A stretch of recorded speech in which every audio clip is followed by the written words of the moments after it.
want to fend for myself, and I want to build people up for them to fend for themselves. Hey, everybody. Welcome to the Free Like Me podcast. I'm your host, Clark Fredericks.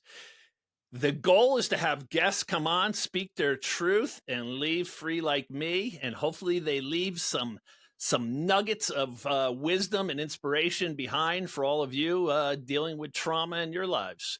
We're all going to face something at some time. So listen to these podcasts, take away something from each one of them, and apply it to your own life.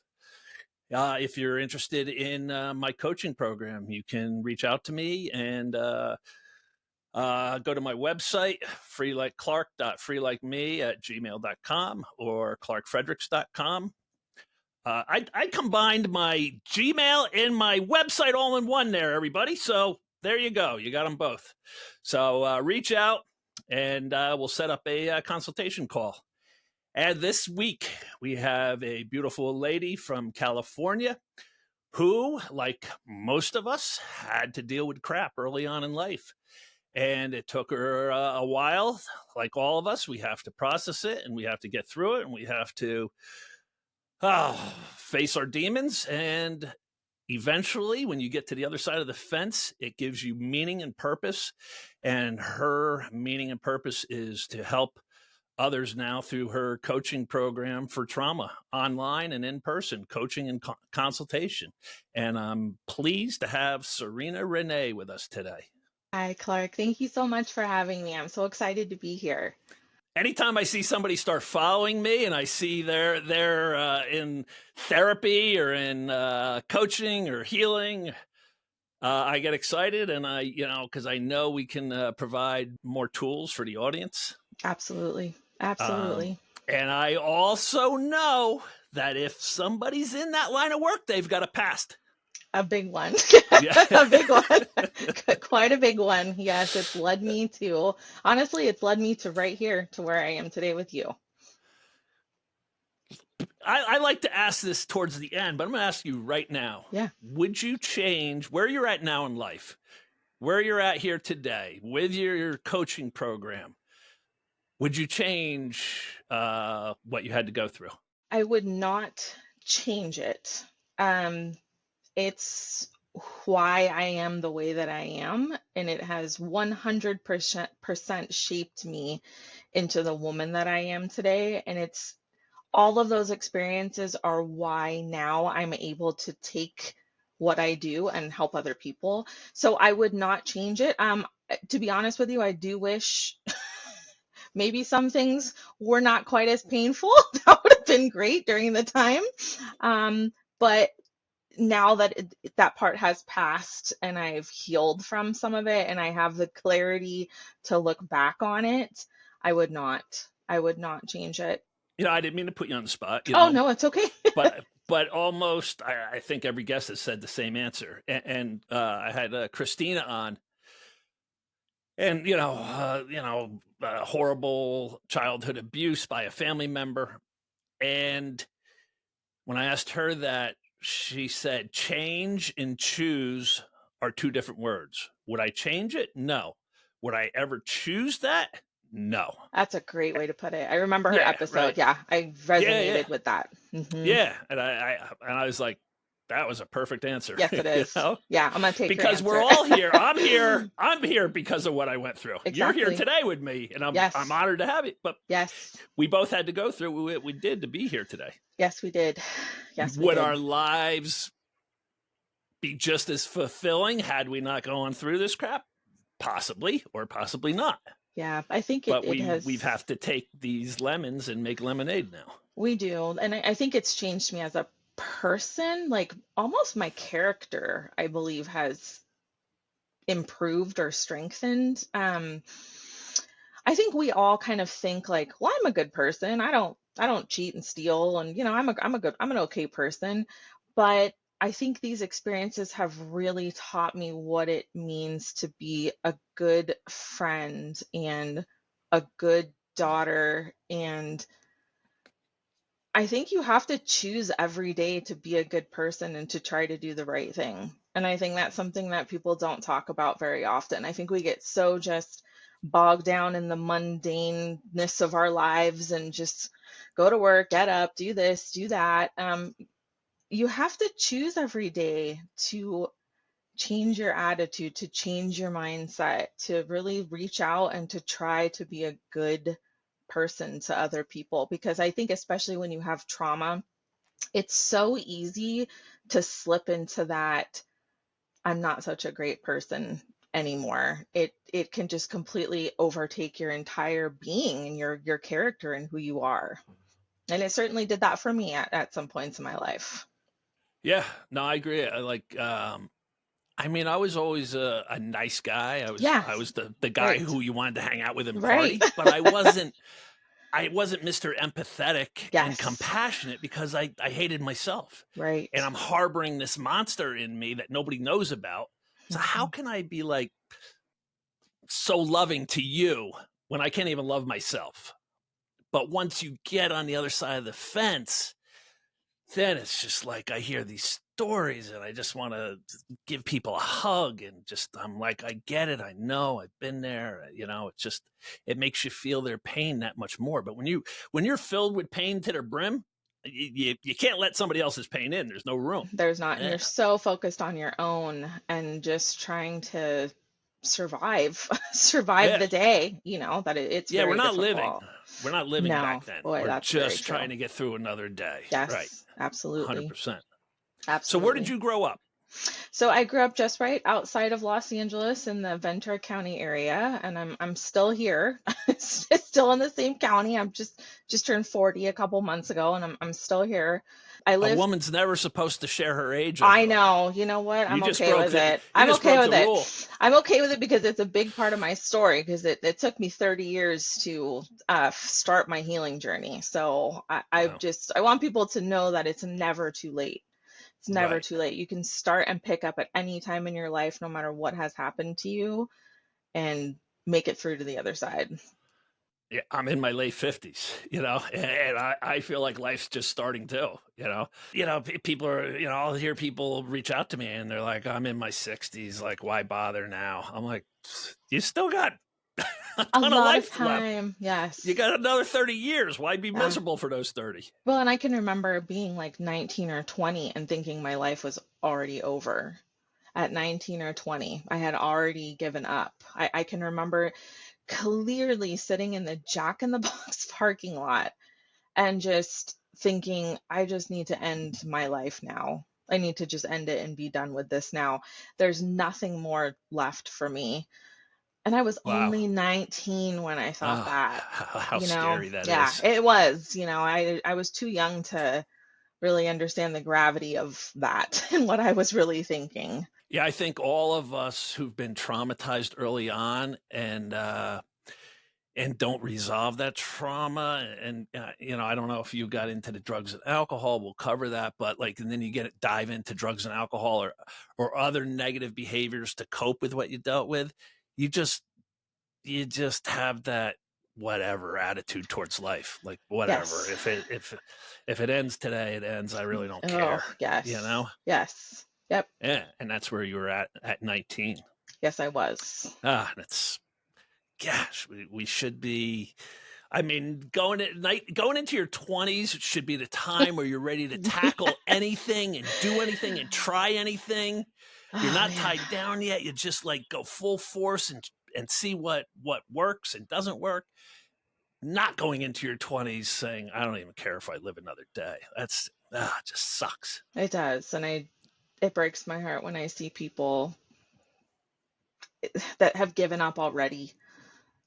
Just they've already given up. They're just kids. They've already given up completely on their lives, and that attitude is just going to take you down such a dark path. And it's just like it's so cyclical in nature. It's just like you make one decision and then that propels you to make another bad decision and then another bad choice. And before you know it, you've just made your life even worse by all of the terrible decisions that you've made Right. because It's of not the only the unresolved trauma. trauma that gives Yes. us self-loathing, it's then how we respond to life with that Yes. trauma that then we hate ourselves for the way we're responding to life. And that for me was kind of the driving point and the catalyst for me for why I do what I do is it took me until I was 30 to understand why I had made some of the choices and decisions that I had made. It's always linked back, to what's going on in your childhood. Um, and it took me a really long time to link those two things together. And there's always this part of me that I wish I would have been able to make the connections sooner, because then maybe I wouldn't have made so many negative choices and gone down that path. But at the same time, again, it's why I'm here. All of those bad choices all kind of have come together to the present day now. Your trauma, I gotta say, it's the first that I've Yeah. encountered, and I'm and it doesn't make it any less horrific or more horrific. It's just a different Mhm. avenue. I mean, it is equal. It's they're all everybody's trauma is horrific. It is. I'm Yeah, not it saying, is. but yours is the first that I've heard of peer to peer. Yes. Yeah. And so take me into how this started, what age, what happened, with who. Let's give me the nuts and bolts. And if it, I'm not trying to be audacious and but I need the audience to get Yeah. into your shoes so they can feel like they're Serena and see what was going on. Absolutely. And you do bring up a good point. I think peer-to-peer sexual abuse does not get talked about a lot, because I think a lot of people dismiss it and think it's not abuse, that it's just kids being kids. I mean, probably when you hear peer to peer, you think date rape. Right. You go out with somebody That's very true. and you're saying no, and they say, oh yes, Yes. alcohol played a part or whatever, and we're Sure. just right. But Sure. this it wasn't even date rape. This started No. a lot younger. Yeah, so my earliest memory is at the age of 3. That was my earliest memory. Now I just want to start because again, I just want to tell the audience, like, I'm hearing over and over and over from guest after guest after guest that their earliest memories go back way before 5 or 6, where people think Absolutely. the cutoff line is. Yes. Like it can go all the way back. Oh, absolutely. Absolutely. Yeah, definitely. And like I said, I was 3, and this was a neighbor of mine who was the same age. Our parents were friends, and my mom used to babysit him and I all the time, and his mom used to babysit me and him all the time, and we grew up together. But we were engaging in sexual activity at the age of 3. At the age of 3. Now, this was something that he initiated. And, looking back now that I'm an adult and I have got a master's degree in psychology, I've worked with people for a really long time with trauma. It it has clicked in my head now that he more than likely was being abused by somebody. Where is he learning to be this sexually Right. active at this age? And it Correct. continued. Right. It So where continued is for that a very coming long from? time. Yeah. Exactly, exactly. And during the time, I didn't think of it that way. Obviously, I was just a child, such a small child, but it was interesting because I didn't tell anybody about this until I was 30 years old. I did not share this information with anyone. And when I finally disclosed it to my mom, she said something very interesting to me. She said, when you were about 4, I walked in one time while you guys were playing in the bedroom. I walked in on him on top of you. And she said, it struck me as odd. And she's like, and I immediately, like, said, hey guys, like, let's come play out here, and she's like, but you gotta also remember this is the 1980s. People didn't automatically go to, oh, she's being sexually abused. But she did say that she thought it was odd. She found it a little odd. She said she even had chatted with a friend about it, and her friend said, well, kids, you know how kids are. They're curious, and they are, they can be curious. So she kind of chalked it up to that, and I never acted different as a kid. I was extremely resilient. Nobody knew anything that was going on, in my life. And so there was nothing to suspect from anybody. What did it start off as at 3? And then where did it progress to? Yeah, I mean, I can remember the earliest memory I can remember was already at 3 years old and engaging in oral sex and performing oral sex on him at 3. And what's interesting is I knew it's so crazy. Your little soul already knows that what you're doing is not right because we used to hide the behavior. We used to hide it. We didn't just openly do it so our parents would see. We knew that that was not what you're supposed to be doing. We knew Right, that, right, which is right. so interesting. At 3, it was like my soul already knew, like, ooh, this is not good. I mean, and this went on from the time I was 3 until I was about 17. This was a very long time. And it progressed from oral sex to, I mean, I can even remember being maybe 7 or 8 years old and there being penetration already at that age. And I think what's interesting is I can remember I didn't want it, but I didn't know how to stop it. I didn't know how to say no, but I have that clear memory of I don't like this. My body doesn't like this. I don't like this. This doesn't feel right. And yet I kept going back over and over and over again. Well, your boundaries got skewed at age 3, and Yes, even though it's not necessarily feeling right, your boundaries have already been broken, right. and it's tough then to all of a sudden set boundaries. Especially, you just don't have the cognition to even do that at such a young age. And I think back then too, like, I don't think parents really were teaching their children about, I don't know, it was a different time. I think we have these conversations a lot more with our children now about boundaries and, this, that, and the other. Back then, this was just a family friend. So why would anyone need to have a conversation about that?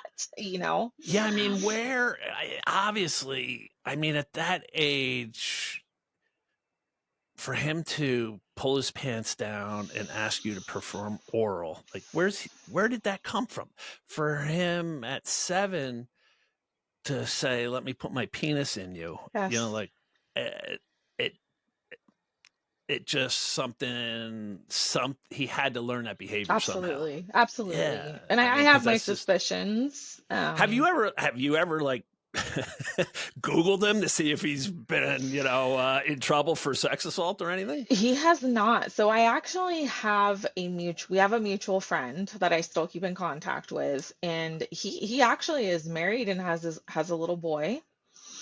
Um, and I don't know anything else about him. I cut ties with him when I was 18. I just felt like I needed to at that point, and I have not spoken to him since. So explain, so the audience might be thinking, how did this happen without his parents or your parents seeing, at 3 to 7 plus, like, how would that happen? Yeah, and I don't think, you have to understand too, because we were so young, this was not something that was happening on a daily occurrence when we were 3 years old. It was definitely more spaced out at that point. The older we got, the more frequently it was happening, and the easier it is to hide when you're that age. I mean, we would be outside, like hiding in bushes, playing hide and go seek, Right. and things would be happening. Right, because back then, you're not in your room on your Oh my gosh, iPhone. no, Yeah, no, we you're were. told to get out of the house and play. Absolutely. We were on rollerblades and bikes from 9 a.m. until it was time to come in for dinner.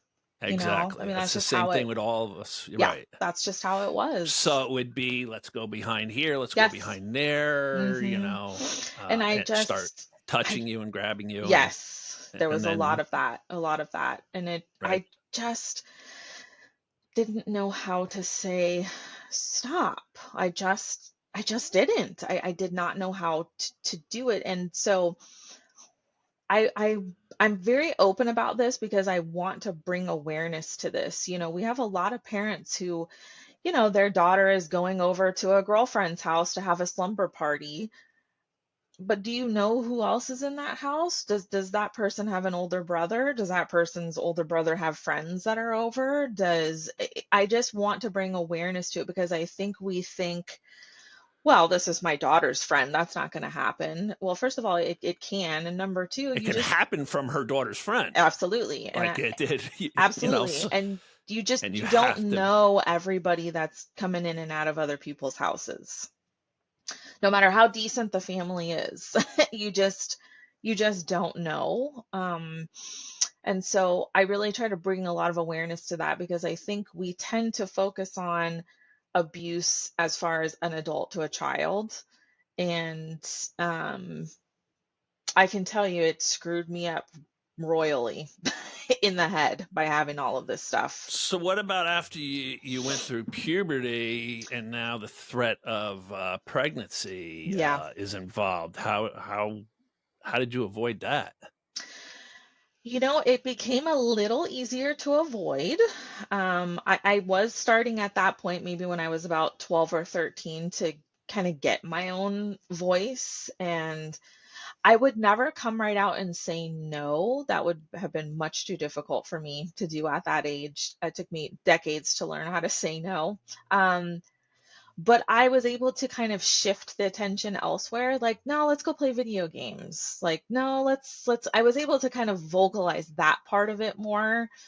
Um, but it still happened. There were still many, many incidences where things were still happening. And for him, it was really more oral sex than it was even penetration. It definitely That was was the main sexual that for was him on you, or you on him, or both. both? It was Both, just both. oral sex. Yeah, and that was again, now looking back, I'm like, somebody was doing that to him. Somebody had to have Right. been doing that to him, and this is something that has always bothered me. But so I had a boyfriend in high school who I disclosed this information to. He was the first person that I had told, and this was when I was about 17.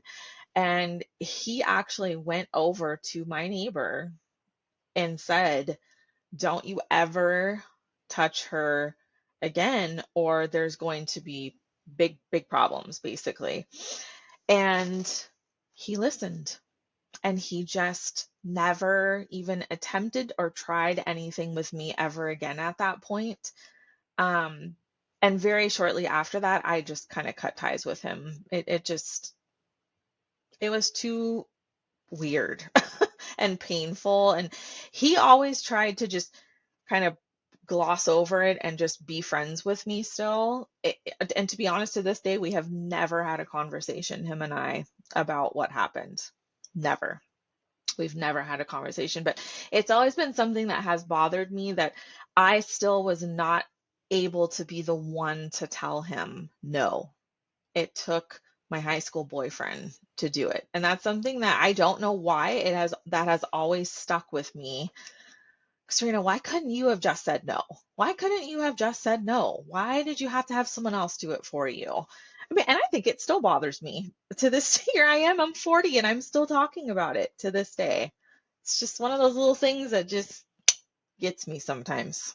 I've done I don't know how many podcasts, and you always get a troll, many Sure. trolls, that come on, and they'll be like, if that had happened to me, I would have Yeah. gone immediately home to my father, my mother, and said what happened. Yeah. I can't. You must have enjoyed it. You kept going back. You must have liked it.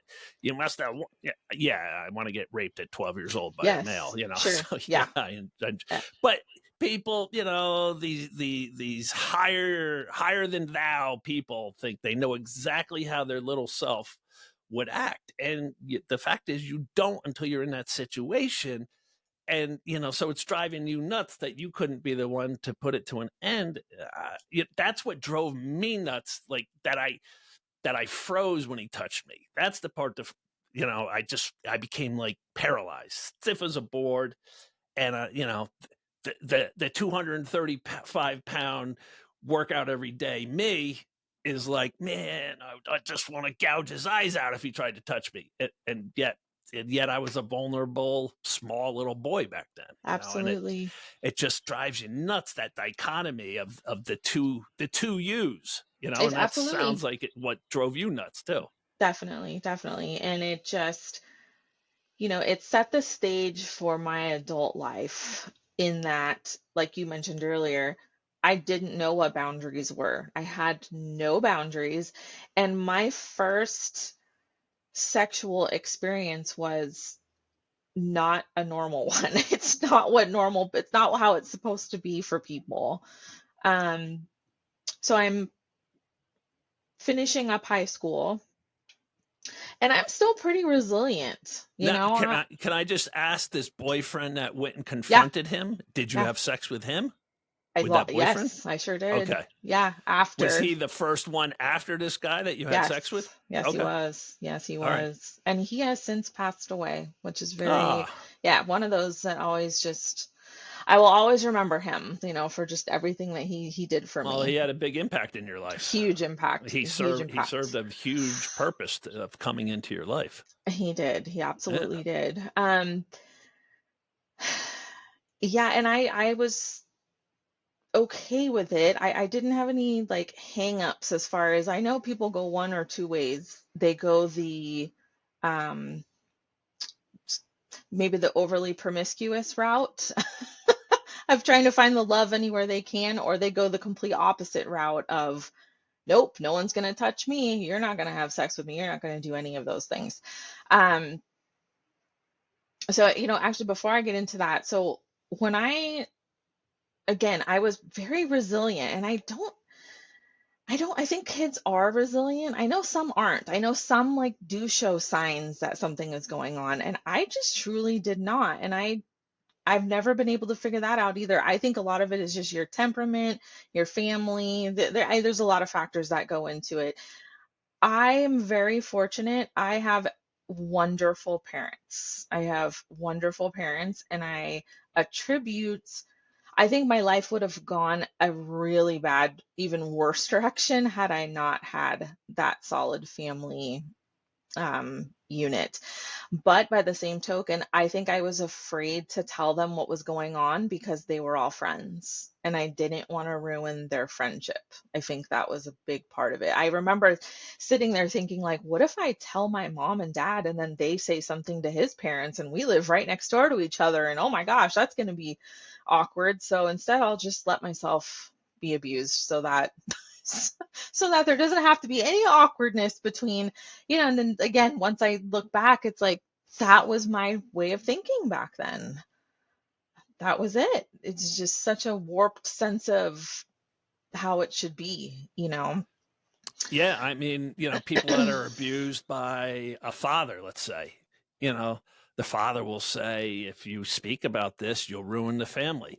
I'll have to go to prison, and your mom and you guys will starve and you won't have a house and you'll be living on the streets, so you put you put the weight of the world on yourself. A lot of times, the abuser does that, you Exactly. know. Oh yeah, I absolutely did. I absolutely did. And um Did your neighbor, like, did he heap any silence on you? Like, we can't, as you got older, maybe say we can't talk about this, or it was just like we're doing what we're doing and whatever. it was an unspoken, we just don't say anything. I think he just knew that I wasn't going to say anything.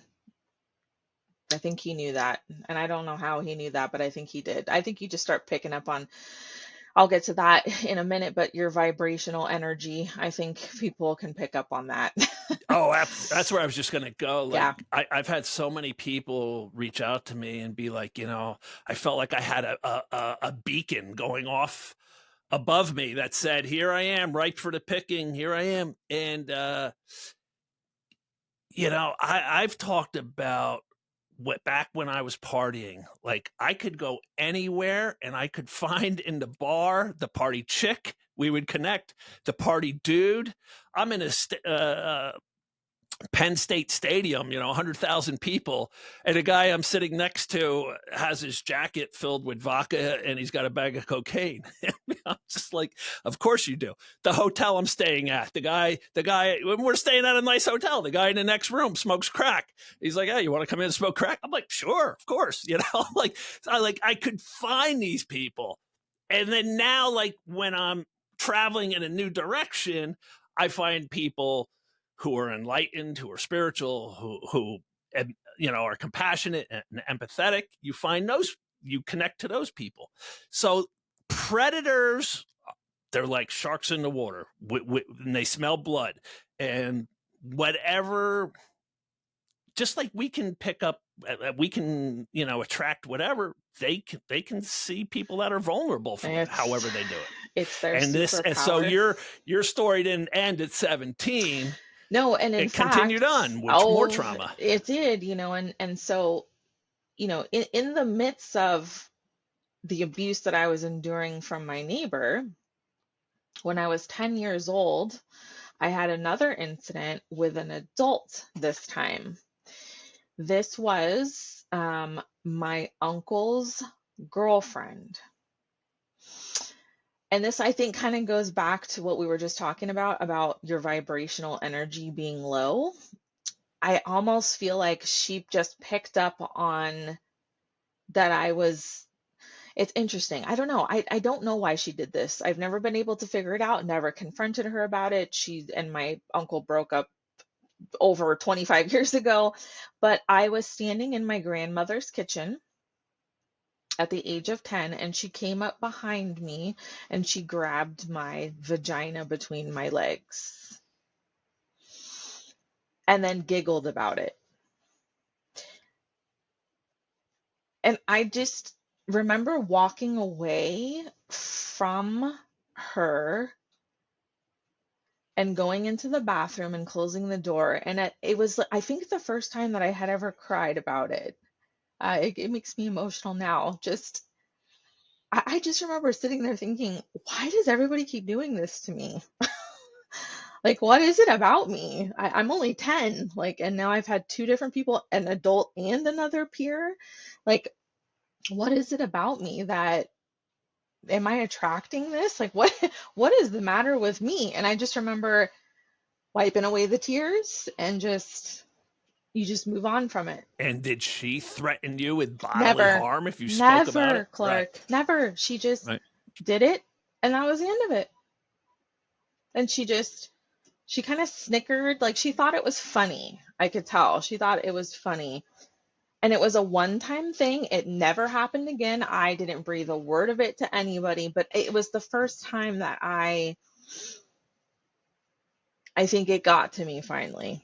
I think it finally there was a shift there when I was 10. But of course, it only happened one time and you're 10 years old. So you just kind of move past it and go about your merry way. And I have no idea why that happened. Yeah, that's weird. Why would you do that? And I joke around and I like to say that you have to joke around about it or it just gets to me. I've been molested and assaulted by a gamut of people. So as you get out of high school, then, what's the next encounter?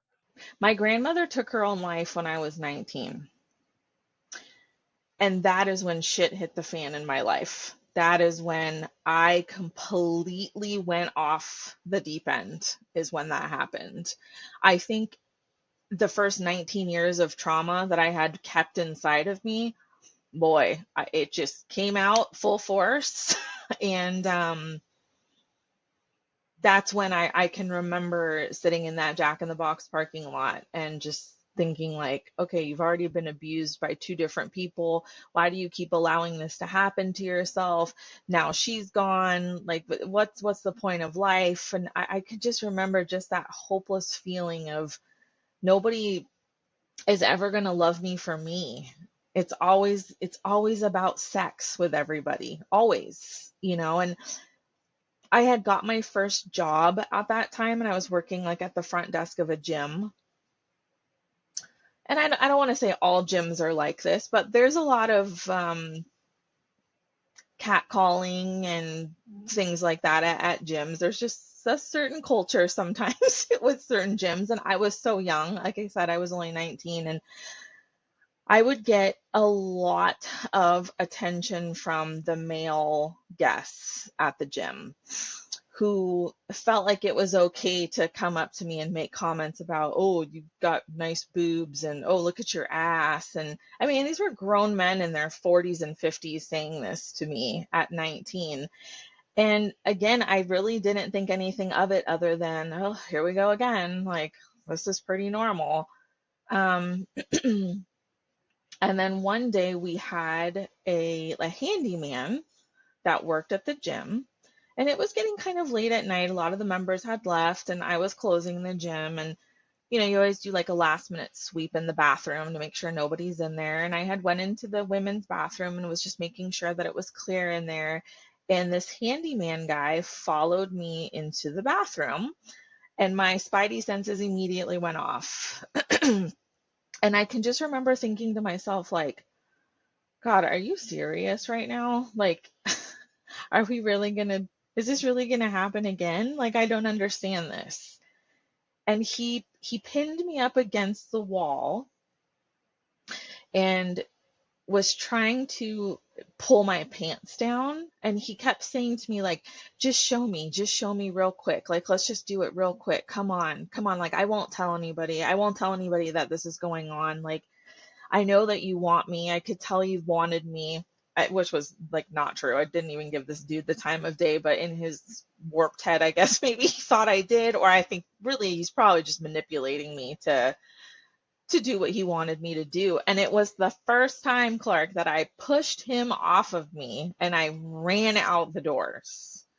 I ran out the doors and I told my manager, and he was handled. He was taken care of. Probably the nicest way I can say that. I know they pretty much beat the crap out of him and threw his ass out of the gym.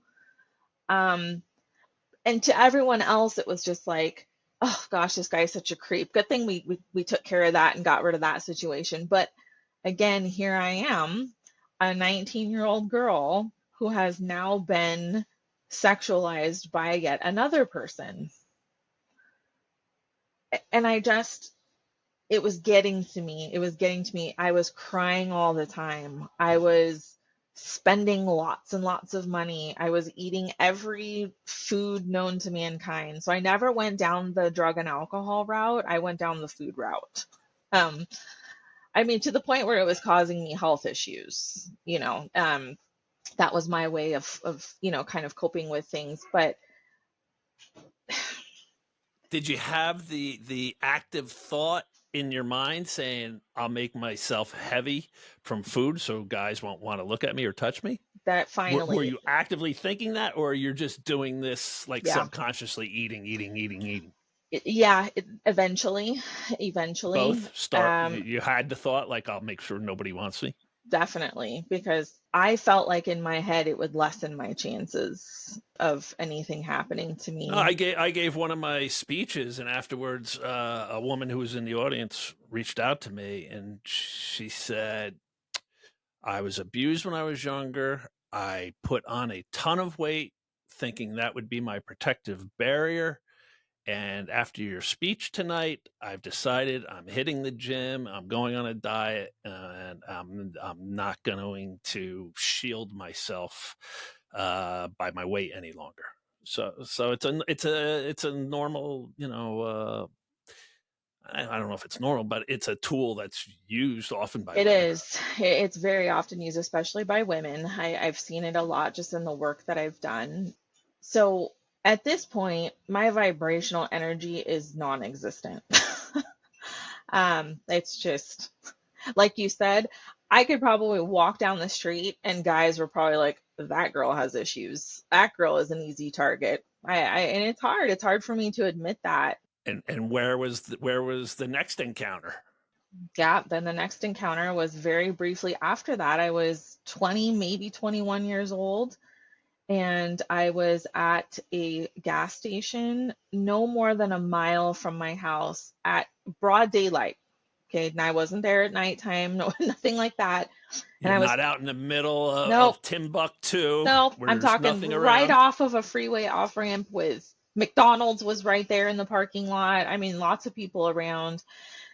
Now, granted, I was at a pump that was toward the back of the gas station, but there were still people around. And I had gotten out of my truck and I was pumping gas, and a guy pulled up behind me in a truck, and it was a younger guy and an older guy, and I've always felt like they were father and son. I still feel that way to this day. I could be wrong. They could have just been work buddies. I don't know.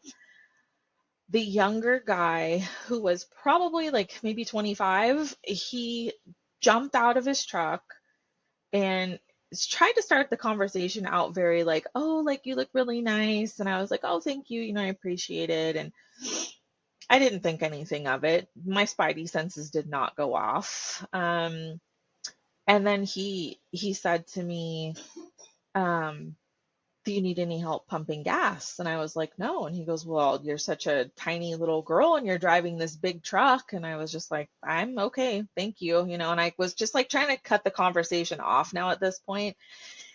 And he grabbed my shoulder and kind of whirled me around. And I was wearing a dress. And he started to put his hands under my dress and was starting to feel my breasts, like, and starting to feel me up. And I froze. I absolutely froze. It was the first time in my whole life that I froze.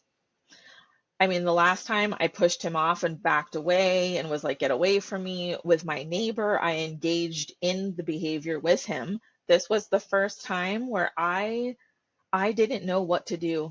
My body just completely froze, and I just allowed it because I didn't know what to do. And now looking back, once again, hindsight's 2020, but I think I just had so much trauma within my body. It's almost like I could watch the trauma build and build and build, and how I handled each situation became worse and worse and worse because my coping strategies just were nothing at that point. I was just a broken shell of a person at that point. Um, I kind of tried to like wiggle away and was like, okay, like I'm done pumping gas, and I like tried to like make a joke about it. And his dad just sat there and watched the entire time, just sat there and watched. And they said to me, um, why don't you come back to our house with us? And I said, okay, I will. Now I didn't. I wasn't that dumb. But I got in my truck and I started to drive away, and they followed me. They were right behind me the entire time. And I was so scared. I just was so scared. I did not know what to do. And I actually started to drive toward our local police station. And I think they caught on to that. And as I was getting ready to turn into the parking lot of the police station, they just kept going because they knew what I was about to do. Um, it was really after that incident that I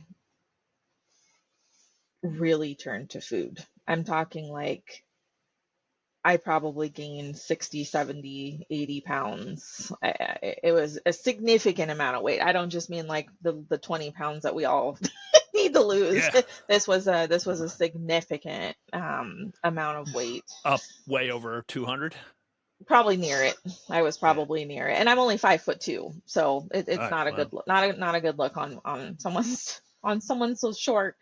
And it was at that point that I think I really gave up, and I just started dating whoever gave me attention. That's who I would date. Um, and I got myself into a lot of abusive relationships because I was constantly looking for that one person that was going to finally love me for me and not for the sexual part. I was really looking for that. And it makes me so sad when I look back on that now. I spent so long looking for that. And in all the wrong places over and over and over again. So And you go ahead. gain all this weight, yet you're still being sexually active or promiscuous, or I so wanted that it's not love. like you put on the weight and cut it off. Like Eventually you I actually did. were being quite Yes, sexually active correct. with the weight gain. Eventually, yeah, eventually I did get to that point where I cut everything off and like wouldn't talk to anybody. It eventually got to that point. But in my 20s, I still was searching for love. I was still like, there's got to be a guy out there who is going to see Serena for Serena and not for the sexual part of things. And of course, Are again, you going, are you thinking in your mind, all right, I've put on all this weight, so if a guy sleeps with me, he must really yes, love it's me for real. me, Yes, it's whereas real. yeah, Hmm. whereas the guy's still just trying to get It's just sex sex. and not It's right, that's whether all you're it ever heavy or was. not. And then they don't care. I've learned that too. you Right. know. But at the time it was so painful because I just allowed myself to be used and abused over and over and over again. And it just, I mean, it just broke me. I wasn't even, I will always remember I saw a friend of mine who I hadn't seen in about 10 years. This was in my 20s. I remember meeting up with him and he looked at me and he said, "You do not look the same." And I was just like, "Well, of course I don't. I've been 10 years." And he's like, "No, that's not what I'm talking about." He's like, "You used to have this like inner glow that would come out and like you were so giggly all the time and just," and he's like, "It's just like," he was like, "I don't know. I've never seen anything like that before." And that was something that always stuck with me. And it helped me to realize that I was putting off that energy.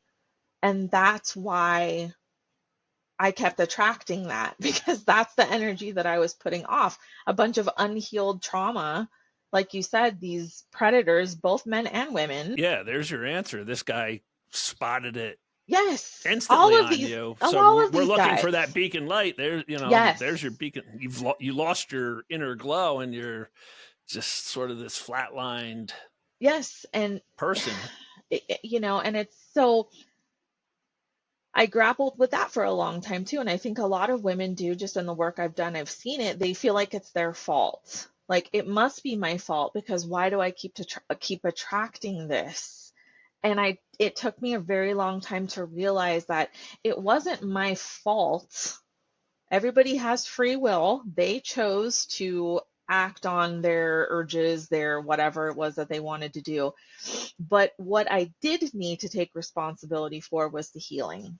That's the part that it's very easy to go through your whole life and, well, this happened to me, and but you don't understand, this happened to me, and yeah, but you don't get it. I'm a victim. Yes, all of those things are 100% true. But I have really learned that until you take those first steps and you move in toward the healing, it's like this never ending cycle that just keeps going and going and going. And it's why we have so many people that take their own lives, but they can't get out of it. You went through your 20s with that self-loathing, victim, and it could have continued on like it does for many people. You see the 50-year-old alcoholic and miserable person, and so how did you at what time frame and how did you come to make the switch? I finally gained the courage to tell my parents. That was the first step for me. And like I said, I was 30 years old when that happened. Just to interrupt you, I post all the time. Breaking your silence is the toughest thing to do, It's but the so most hard. rewarding. It Right. is You can't because, heal about no, something you can't talk about. So bravo. absolutely. Thank Bravo you. for telling your parents. Yes, I finally told them, and that's when things really changed for me, is when I finally was able to just tell them. And I always encourage everybody, just tell somebody that you trust. If you don't have parents that you can't trust, find somebody, find a therapist, find a counselor, find a coach, a friend, whoever it is that you can truly trust. Like it feels so good to get it out and get it off your chest almost. It's like you just carry this heaviness with you for so long. Um, so I told them, and it was difficult. It was embarrassing. Um, and I knew that my parents were going to feel bad and guilty that they didn't pick up on these things sooner.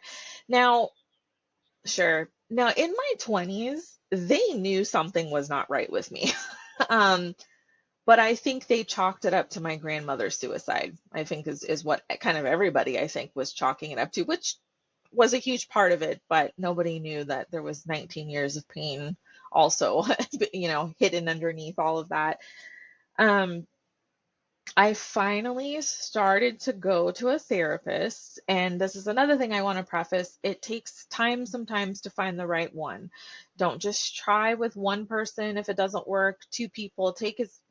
See as many people as you need to and really like tune in with yourself, and do you feel that sense of peace and like you can trust this person, because you have to be able to trust somebody in order to really spill your beans and tell them everything that has gone on. So it did take me a while. um I did find a therapist. I also ended up disclosing a lot of this information to my primary care physician, and he was also able to help me. I was starting to take some antidepressants to kind of lighten lighten my mood a little bit so that I could heal. Sometimes you're just so bogged down in it that it's hard to even heal.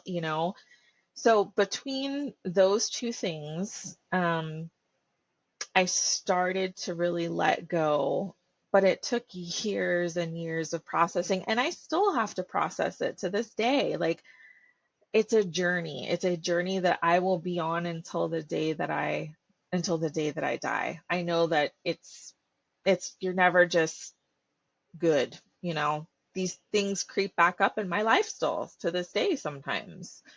Um, even with my weight today, it's something that my husband always constantly reminds me, you're okay. You're okay now. You're free to be you. You don't need to be afraid of anything like that happening again.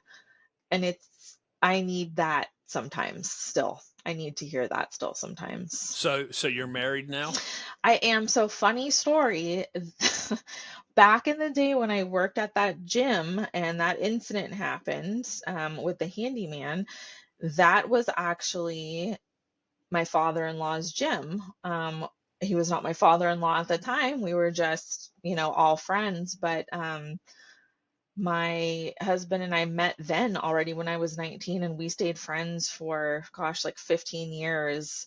I was not capable of having a healthy relationship at any point during that 15 years.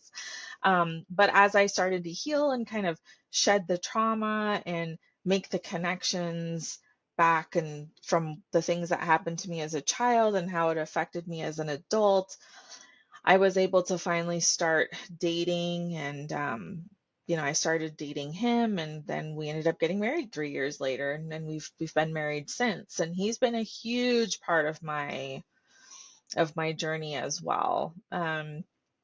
It's kind of another point I wanted to bring up is that I think sometimes when we're so in the trauma, we think we can never find a healthy partner, or we think we can never have a healthy relationship. Like, who's going to want the girl that was abused by 4 different people? Probably nobody. You start thinking those things, and it's like this self-fulfilling prophecy that you keep telling yourself over and over and over again. Um, and it took me a lot of work. To kind of just get through that and to just be Serena and share my story. And yes, these are the excuse me, these are the things that happened to me. And you almost have to get to this point where it's just like take it or leave it. Like this is who I am. These are the things I've done. This is what I've been through.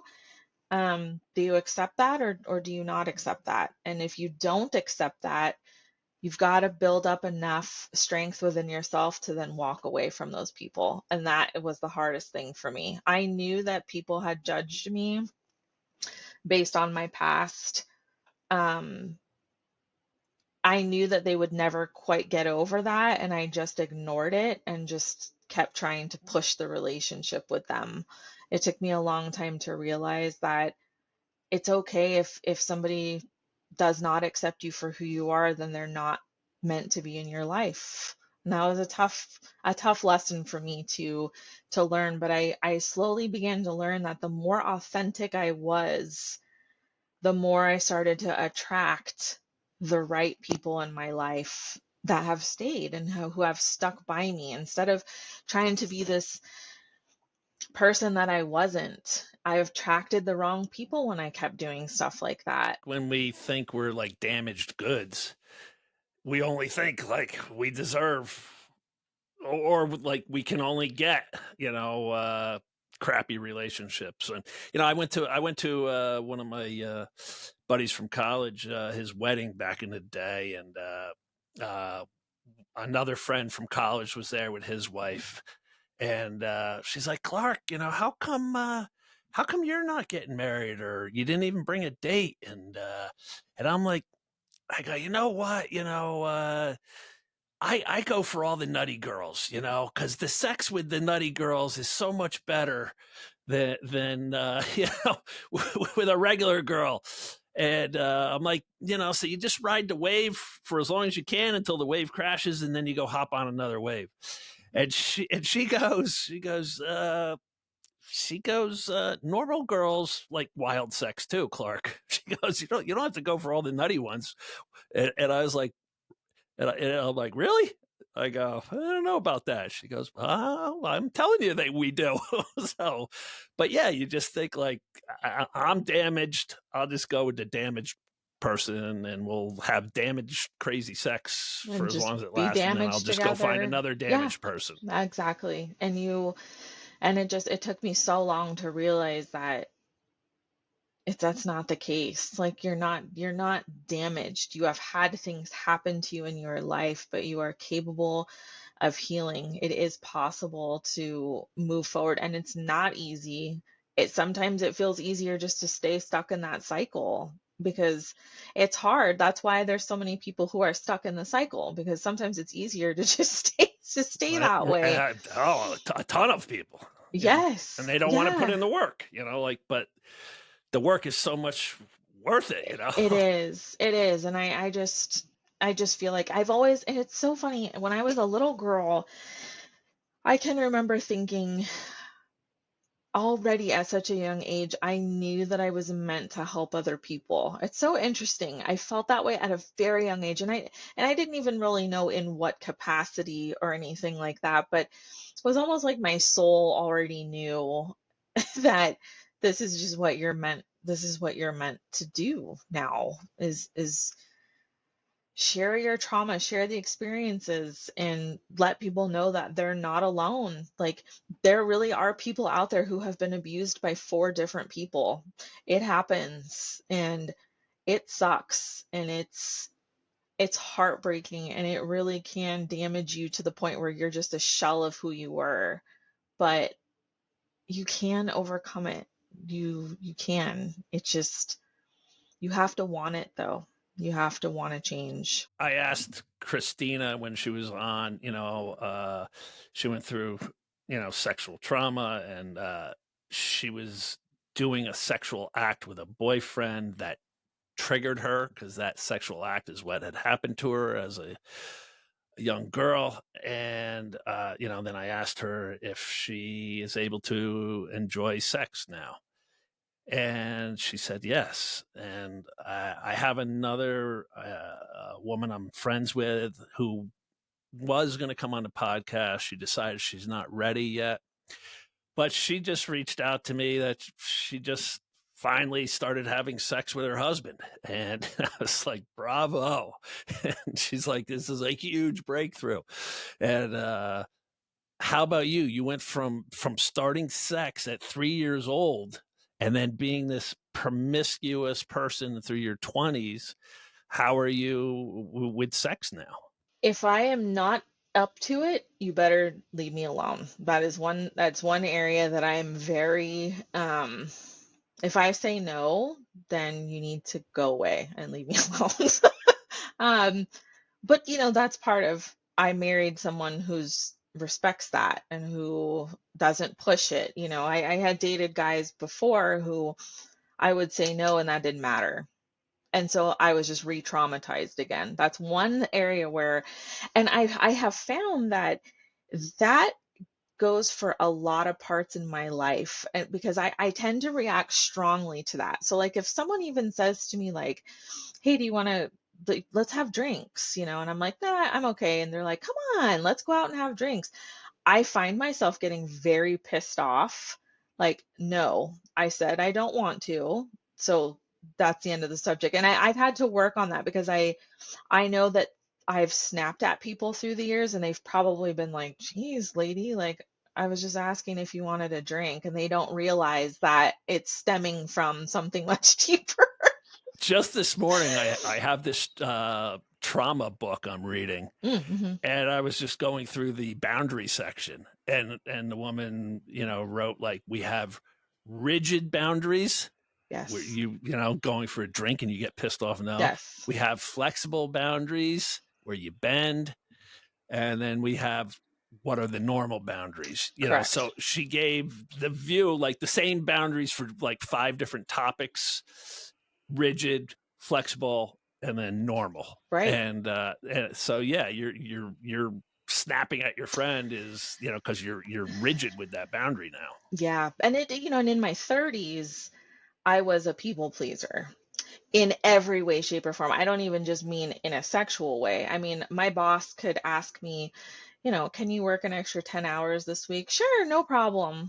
Because I wanted so badly to just be loved and liked by everybody. As long as they didn't love or like me in a sexual way, yes, whatever you need Serena to do, Serena will do it. And it took me a long time to get over that part of it too. And just to say, like, no, I'm sorry, I'm not available to work an extra 10 hours this week. And there's going to be that uncomfortableness of where the other person's just going to look at you like, oh, okay. And then you're just like, yeah, so have a nice day. And then you just, I, it's I, so I can't dump hard. everything on you anymore, Yes, really. yes. And that also took me a while. So like I see, and that's what I meant earlier when I say why I'm so passionate about helping people connect the things that happen to them to why they are the way they are presently. Um, and then to go back to your question, I know I kind of went off a little bit there. I'm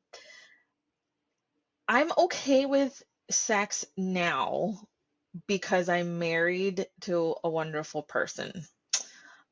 Before that, though, I think I had hang-ups still. I didn't trust, I had a really hard time trusting people. I mean, a really hard time trusting people, an abnormal amount of distrust. I didn't trust anybody. I mean, even like a friend, I would have a hard time trusting because everybody betrayed me.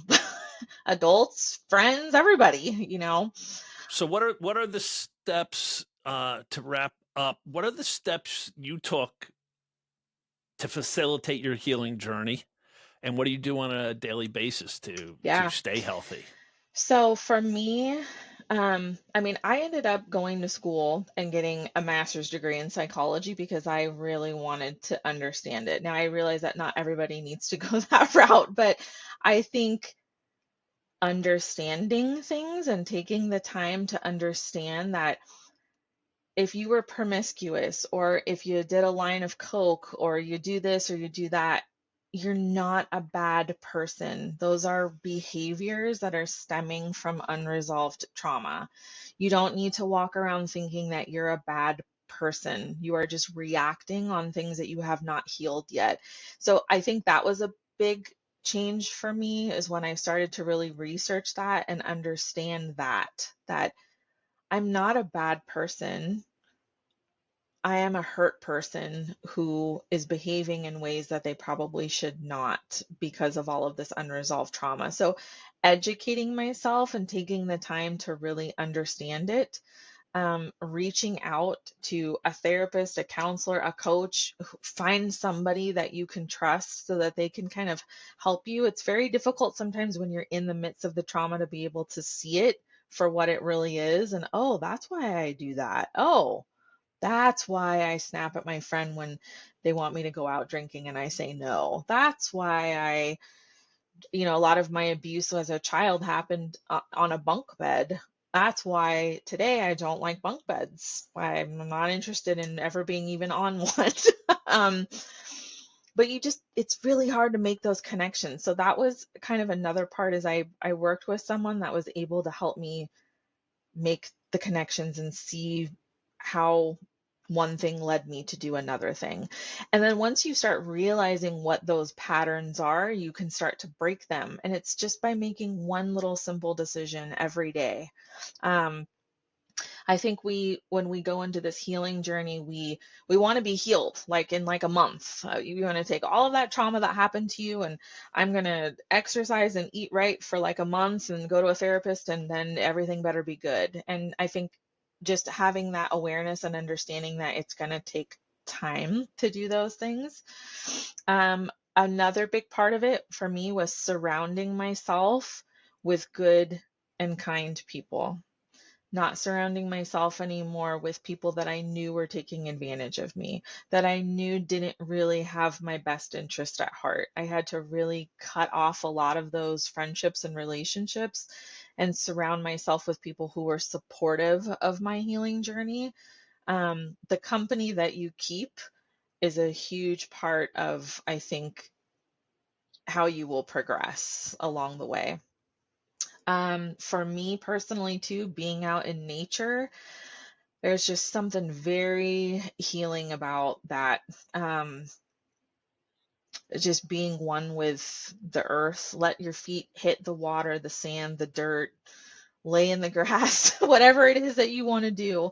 There is something, I know I tell people that and they just kind of look at me like I'm silly, but there's just something about that, just like releasing yourself and just allowing yourself to just be immersed in nature and in goodness like that. Um, I journal a lot. That's another big part of my healing, and I still do it to this day. Sometimes I feel like I'm bothered by something and I don't really know why, and I'll just start writing and writing and writing, and then I'll look back on it and go, oh, okay, now I'm piecing together maybe what's going on. Something's triggering me from the past, or my husband irritated me, or whatever it is. Um, I'm still on the journey of learning that I don't need to be overweight in order to protect myself. That is probably the biggest hurdle that I have yet to fully overcome. Um, that's a tough one for me. Eating disorders in general are just very difficult, and there is not a lot of help out there for eating disorders. It's either very expensive treatments that really no one can afford. Insurance doesn't usually cover eating disorder treatments, and most therapists, coaches, whatever, if they haven't experienced the eating disorder themselves, it's very difficult to really meet somebody who does have an eating disorder and to help them. So I had to search very hard to find somebody that also had an eating disorder, a therapist who really understood where I was coming from and why I was such a control freak about the food and why I wanted to stay overweight, and, peeling back those layers very, very slowly, one by one. Um, it's a culmination of all of those things that you finally just like, you wake up one day and you're like, oh, I feel a little bit lighter today. I'm not afraid to go to Target. I'm not afraid that there's someone in a parking lot. It took me a long time before I wanted to go pump gas again, even, and just kind of taking a trusted friend with you. That was the first thing I did. I remember my best friend now that I've been friends with for almost 30 years now, and she went with me to the gas station and we pumped gas together. And just taking those those small steps and just understanding that you don't have to take these huge giant steps and have everything done in a month or 2 months. Don't put a time limit on yourself. Just take those small steps every day, and they will eventually start to snowball and help you to start to begin to heal so that you can be you again. Right. I tell I advise my my coaching clients to sign up for a year because it's just, I'm like, we're just going to do little tiny things in a different direction, little tiny new habits. If I do a big habit, it never works. So we just got to do little tiny things. But over the course of time, those little tiny things amount to big changes.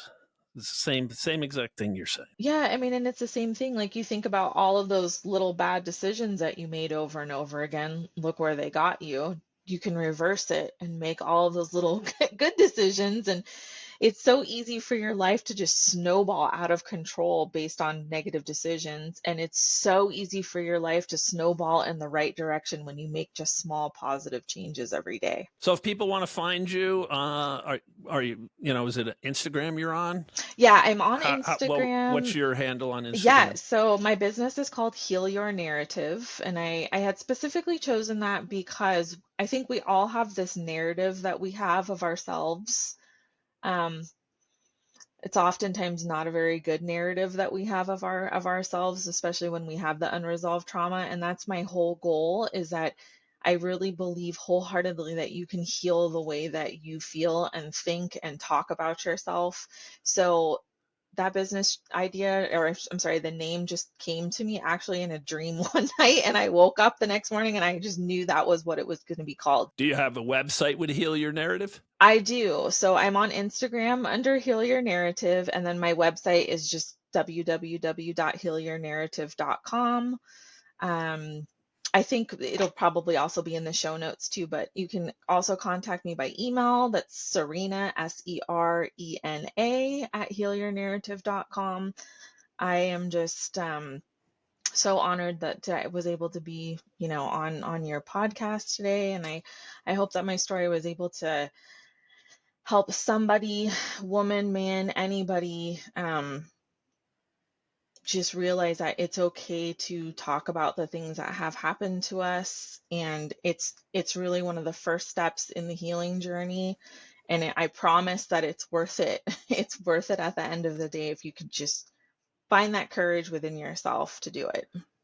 Well, I think as people hear your story and other stories, but like you, as you dove into the psychological part of it, you're like, all right, so it's not that I am a dirty girl and had all this No. sex. I'm not a whore. It's that I had unresolved trauma that was doing this and this and Yeah. this. And I think once it relieves that weight you have on yourself, the self-loathing and the self-hatred. Like, all right, so I'm not a bad person.